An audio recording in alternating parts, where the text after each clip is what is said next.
தமிழ்நாட்டு ரெசிபிலாம் நம்ம ஒரு கை பார்த்தாச்சு. இப்போ கர்நாடகா ஸ்பெஷல் தொன்ன பிரியாணி தான் இன்னைக்கு பண்ண போகிறேன். எங்கள் அம்மா காலையிலே ஃபோன் பண்ணி, அபி நீ வச்ச மாமரத்தில் எல்லா மாங்காவுமே பழுத்து போயிடுச்சு, நீ எப்போ வருவ அப்படின்னு கேட்டாங்க. அதோ வந்துட்டோமா அப்படின்னு சொல்லி அடுத்த வாரம் போகிறதுக்கு பிளான் பண்ணியாச்சு. ஆனால் டிக்கெட் கிடைக்குமான்னு தான் எங்களுக்கு தெரியல.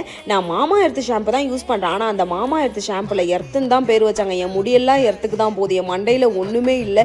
இதுக்காக தான் பேர் வச்சாங்களான்னு எனக்கு தெரியல. இப்போ நான் பண்ணுற பிரியாணியில் வெறும் புதினா, கொத்தமல்லி, மிளகாய் இது மட்டும் தான் யூஸ் பண்ணுற மாதிரி இருக்கும். மசாலா எதுவுமே கிடையாது. பார்க்கறதுக்கே ஏதோ புதினா சட்டில் ரைஸ் எடுத்து போட்ட மாதிரி தான் இருந்துச்சு. சரி அதெல்லாம் போட்டு மூடி வச்சுட்டு நான் வச்ச செடியை போய் பார்க்கலாம் அப்படின்னு சொல்லி போய் பார்த்தா எல்லாமே நல்லா துளுத்து வந்துருந்துச்சு. வெட்டி போட்ட செடி எல்லாமே நல்லா துளுத்து வந்துருந்துச்சு. பார்க்கறதுக்கு எனக்கு ரொம்ப சந்தோஷமா இருந்துச்சு. இன்னும் கொஞ்ச நாள் அது பூவும் பூத்துரும். நான் உங்களுக்கு வீடியோலையும் காமிக்கிறேன். 2 விசில் வந்ததுக்கப்புறம் குக்கரை ஓப்பன் பண்ணி பார்த்தா மசாலா ரொம்ப அதிகமாயிடுச்சு. என்னடா பண்ணுறதுனே தெரில. உடனே இன்னொரு குக்கர் எடுத்து ஒயிட் ரைஸ் வச்சு அந்த ஒயிட் ரைஸ் எடுத்து அதுலேயே போட்டு நல்லா மிக்ஸ் பண்ணால் புளியோதரை சாதம் மாதிரி ஆயிடுச்சு. அப்புறம் சிக்கன் புதினா ரைஸ்ன்னு புது பேரை வச்சு தான் நாங்கள் அந்த ரைஸை சாப்பிட்டோம்.